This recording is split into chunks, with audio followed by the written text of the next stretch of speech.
okay, it's a clean slate. It's a different control. The score is kind of wiped in that sense. And in the SEC, you got to play well in all three segments. So what can Fabi bring to the table in these first two games? Well, we see a Rui Lopez now for Magnus on the white side. This is the first time we've seen Magnus get a Lopez. Yes, for sure. We have seen a Petrov, but here with the Lopez, what will these two guys bring us in theory that has been played very much? You talked about this position being played by both players in the matchup from Dubai, the 2021 World Chess Championship, Carlsen versus Nepomniachtchi.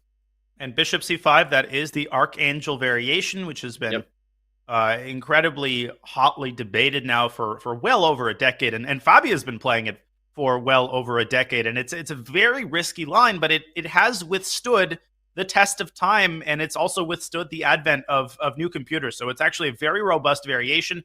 And Carlsen playing it very positionally. You often see White going c3, d4. That's the principled continuation. Magnus, a lot more modest, puts the pawn on d3 and kind of plays this almost like an Italian. Yeah. And the Italian meaning referencing the pawn on d3 versus the c3 and d4, normal Spanish for everyone. I'm translating for everyone who doesn't speak chess as good as you, like me. Yes. And that Italian means the structure is flexible. Because you haven't committed to a Spanish c3, d4, you still have this square for the knight, and even this square. And so these positions, as you've said many times, John, these are favored in modern chess because of the flexibility they offer, that there's more ways to maybe catch your opponent in just a subtle maneuvering mistake. It's kind of interesting that in Russian, you don't say Rui Lopez. You can only say Spanish.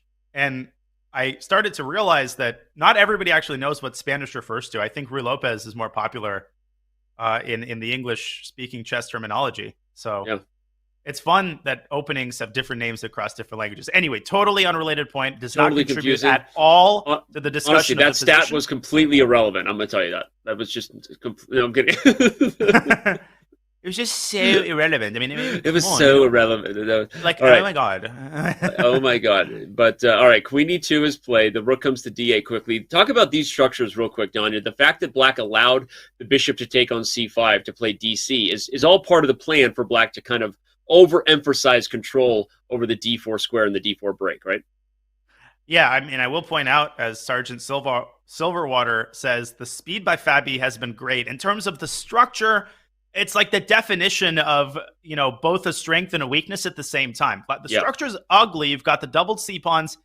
I mean, you can imagine White putting a bishop on D5 and attacking that C5 pawn later on in the game, and things are exploding on the king side. But Black's got that immense control over the D4 square. But did Fabi just overlook a beautiful tactical shot by Mr. Carlsen?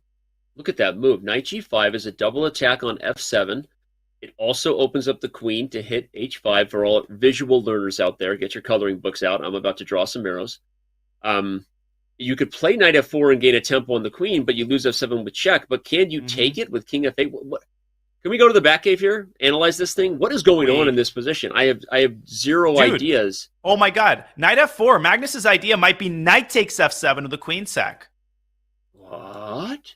You're going to sack the queen with check? I think I'm going to do just that, my friend. And Queen F6, for example. Knight takes D8 check. And hey, you get a lot of business for the queen. We've got to work on this. Anyway, all right, Knight G5. I dig it. And if I take, you just take here. Queen F6, Knight F3.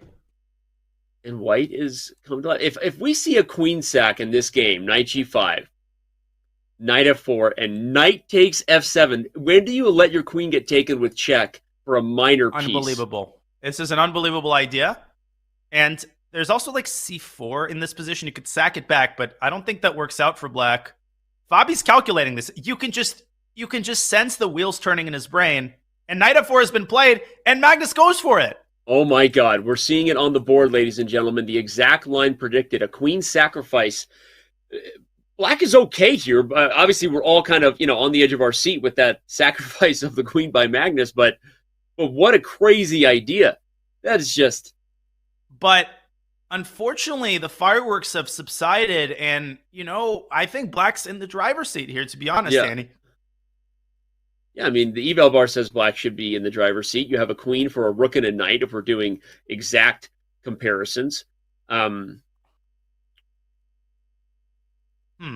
So bishop e6 here comes to mind, and then maybe a long-term plan to harass white's queen side. Fabi doing just that, and he's doing it even more concretely.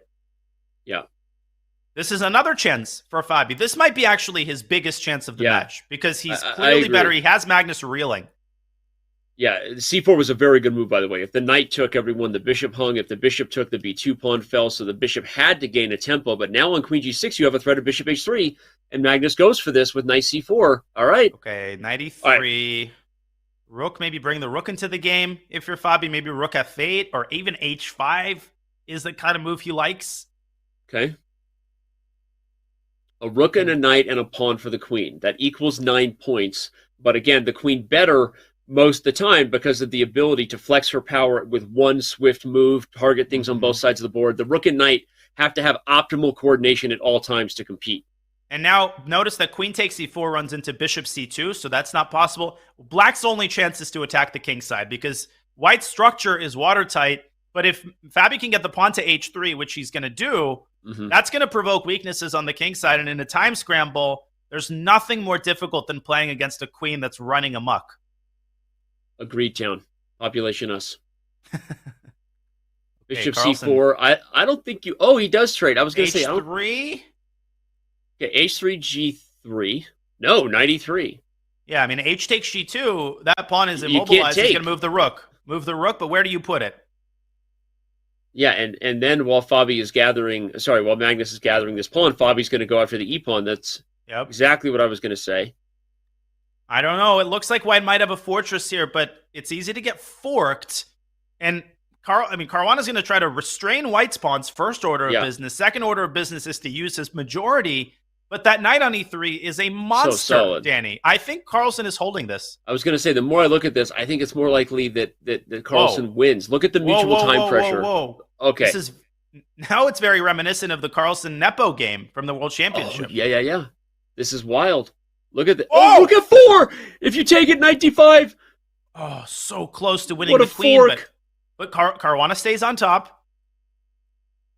Okay, there's g5. Okay, there's g5 coming. So you had to be careful. He puts the rook on g4. Now, what is going on? 5 seconds, 4 seconds. Rook e4. Oh my gosh! This should be a draw. I don't know. I don't know that either player wants a draw.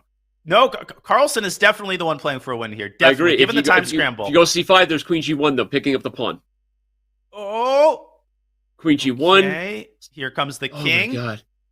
Oh. Queen f6. This is what? He's queen f6. Oh yeah, queen f6. He could have won the f pawn. He can still do it. Has it. Still had it. Fabi's collapsing though. This is where he struggled so much.